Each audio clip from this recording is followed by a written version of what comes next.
Hey guys, Dan here with Dan Reviews It, and this is your Mother's Day edition. Welcome, welcome. Been trying to get one episode out every day during the quarantine, and it's been 50 plus days so far. So I thought, what could I do today? I don't have anything specific to review, but I thought it is Mother's Day. I'm going down to see my mother in a social distance setting. I think we'll just chat as I'm parked in the driveway. But before I went and did that, I wanted to sort of talk about some of my favorite TV moms over the years. I think we all have some moms on TV that have spoken to us, reminded us of our own mothers, reminded us of mothers we would like to have maybe in some aspects. And so I've sort of broken them down by decade. I have my favorites from each decade. I start out kind of slow with just sort of my favorite and then an honorable mention. And then throughout my life, so the 80s and forward, I have, three, I think, actually four for the last decade. So I've broken it down by decade. But yeah, boy, I think, and the role of a mother, I think, has evolved on shows, right? Because in the 50s, 60s, 70s, partially too, a lot of moms were just sort of homemakers, take care of the kids, make sure food's on the table for dad. And in a lot of ways, the moms were the voice of reason on the show. They were proven time and time again to be maybe smarter than their male counterpart. And then as we get it more into the 80s and 90s, we still saw some of that, but we also saw a lot of working moms, and that's thanks to things like the Mary Tyler Moore Show and That Girl and stuff in the 70s. And we still saw a lot of homemakers as well, but most TV moms did work for a living, and sometimes out of necessity, like on Roseanne, for example. You had to have both parents working in that household. And then as we get into the more present day, we see moms with different personality sides that maybe the kids never see, like in Good Girls, for example. And they're all just trying to get by. Like one thing about moms through the ages is they're all just doing their best to get by. So let's go back to the 50s and one of my all-time favorite moms for sure. The honorable mention here goes to Lucy Ricardo on I Love Lucy, and that's only because I haven't seen the Donna Reed show in probably about, not 40 years, I'm only 42, probably about 30 years though. Like when Nick at Night used to run Donna Reed, I watched it, but I haven't seen it in 30 years. So I assume Donna Reed was a great mom, but I don't really remember. So kind of threw her out of the running. So I put Lucy in, famous mother of course, but the greatest mother of the 50s for me has got to be June Cleaver. One of the all-time best, just in general. Leave It to Beaver is a show that I can still put on and laugh. The jokes hold up 60 years after the fact. And we actually just lost Barbara Billingsley a few years ago. She was with us for a long, long time. And she really was, the great thing about Leave It to Beaver is the father was very understanding. It wasn't like a scolding father like we saw on some other shows of the time. He was very understanding. He scolded the kids too, but he was always, a nice dad, a good dad, and they were great together. June and Ward Cleaver, some of the best, and June Cleaver, God, what a mother. So good, so smart. And then, that's partially why Muppet Babies was so great when she was the voice of Nanny in the 80s. All right, then we move to the 60s. I give my honorable mention to Lily Munster. I liked Morticia Addams, but I am probably more of a Munsters fan. And I think Lily and Herman Munster were more human, really, than the Addams family. The Addams family portrayed humans, but they really weren't. So I couldn't relate to them. It was funny. It was a funny show, but I couldn't quite relate to them as much as I could relate to Lily and Herman Munster, because Lily just was she was a classic 50s and 60s sitcom mother, but she just happened to be a monster. But they didn't see themselves that way, so she didn't ever portray herself that way, which I always liked. I think The Munsters is a very underrated show, and I think she was a great TV mom. But my number one from the 60s, she's the runner-up, Lily Munster. My number one from the 60s, Laura Petrie, speaking of Mary Tyler Moore, from the Dick Van Dyke Show. Great, great housewife, very good mother to her kid, and always was kind of the brains of the operation. Dick Van Dyke has always been great at sort of playing a smart dumb guy. Like he's smart in business. He's he's good at his job, but he's sort of a dummy when it comes to affairs of the family, or the kids, or the neighborhood. They only had one kid, but or his neighbors. And so for that reason, I've always loved Laura Petrie from the Dick Van Dyke Show. Great mom. So in the 70s, there was much more diversity on television for sure. And by the way, the whole list isn't sitcom moms, but the first few decades certainly are, because I didn't watch really a lot of dramas back then. But I mean, not that I was alive back then, but even in reruns, I didn't watch a lot of dramas from that time period. So we had a lot of diverse mothers. We had, Maude, for one thing, was a very hardcore feminist mother, and we had Louise Jefferson, who was a housewife, but they were moving on up. They had a maid, and still she was a housewife, so she sought out to do some of her own volunteer things. But the two in that regard that spoke to me are my runners-up, and that is from Good Times. We had Florida Evans, of course. What a mother she was, dealing with the death of her husband, dealing with some crazy kids, dealing with, eviction notices, and just generally not having a lot of money. And so she was always great. But one that really spoke to me, and from a fantastic show that I don't think gets its due, is What's Happening. And that is Mabel Thomas, played by Mabel King. My God, she was only in the first season and like a half. She sort of left midway through season 2 because she didn't like the way that the direction the show was going. But she was, talk about a hard-working mother, and she's one of the first single mothers that I can think of. I think Julia might have been a single mother, the Diane Carroll show. I never really watched it though, but in terms of when I was a kid anyway, I watched this in reruns when I was, 8, 9, 10, all the way through my teenage years too. I loved What's Happening.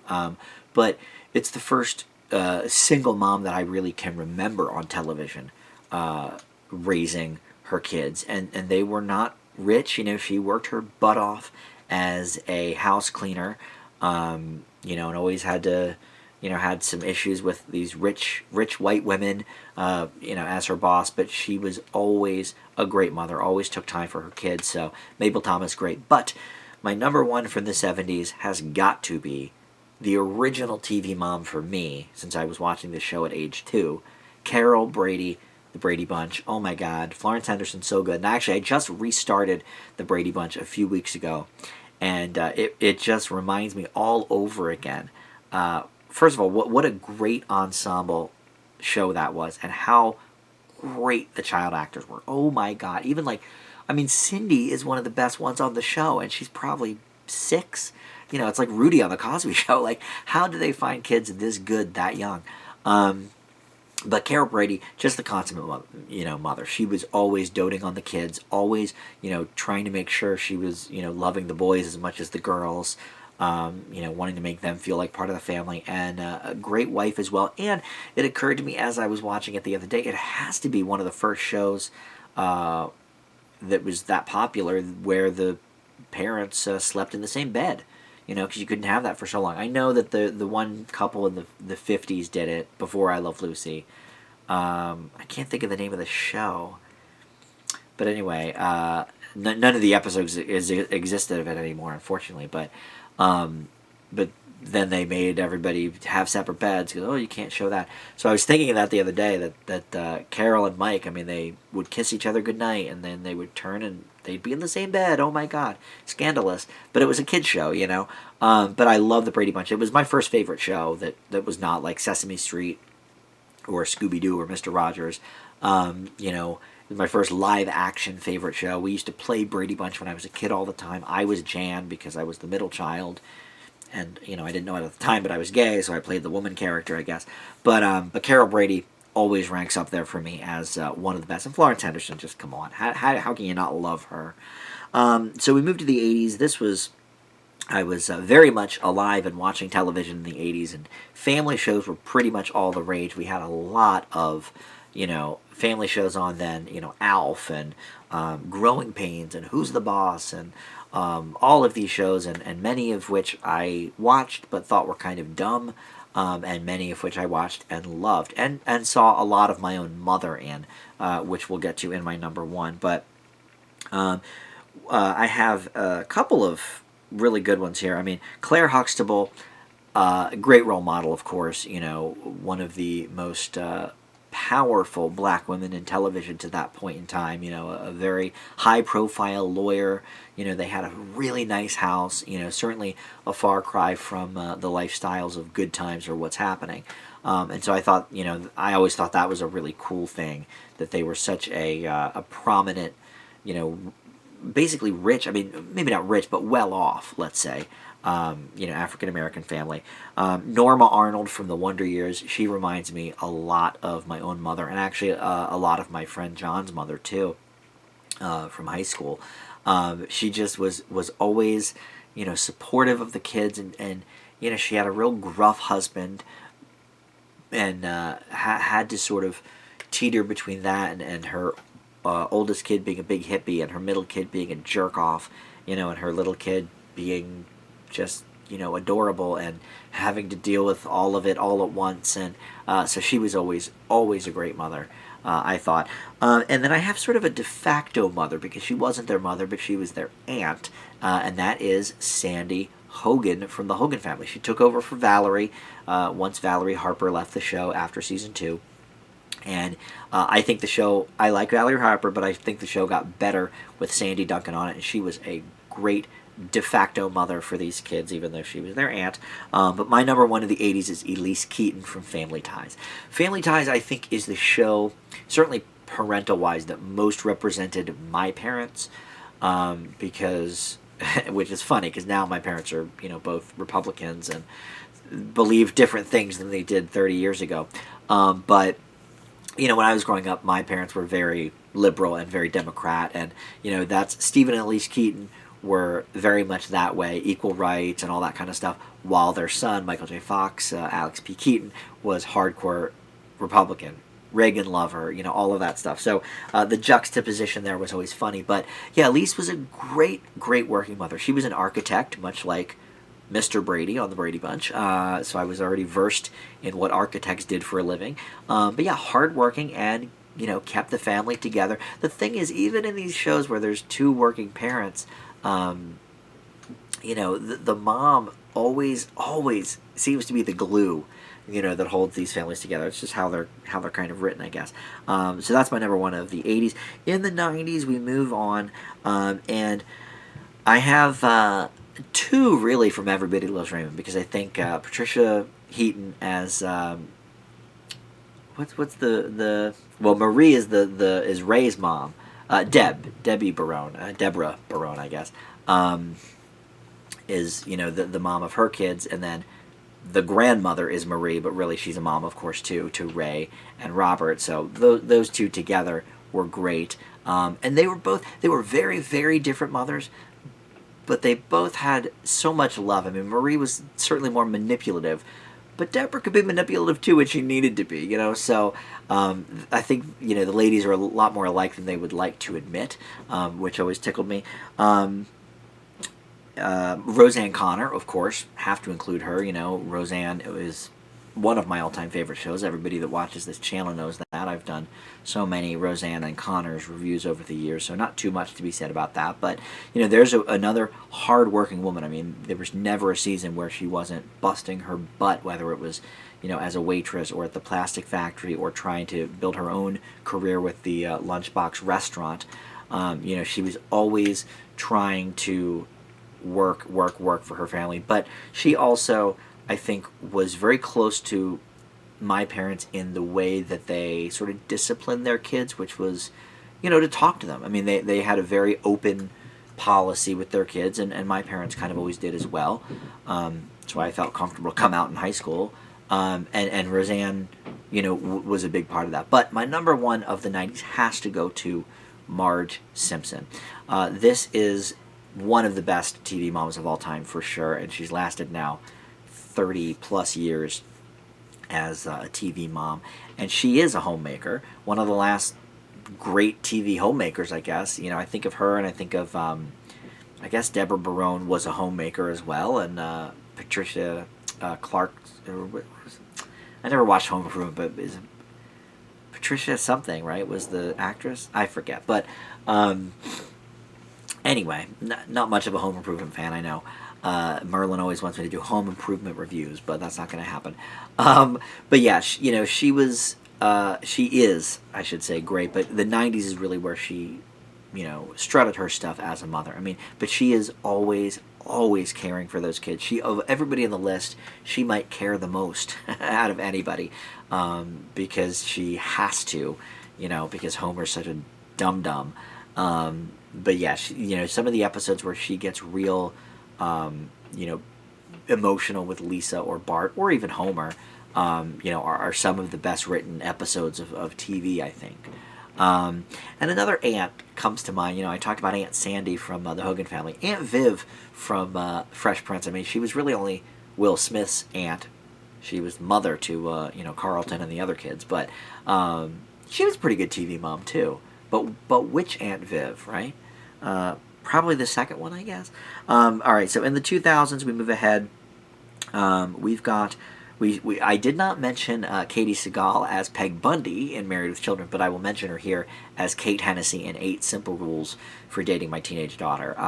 Pretty run-of-the-mill mom, but then when John Ritter died, and so they killed off the character, and Kate had to become, a single mother, and James Garner, her father, moved in to be with them.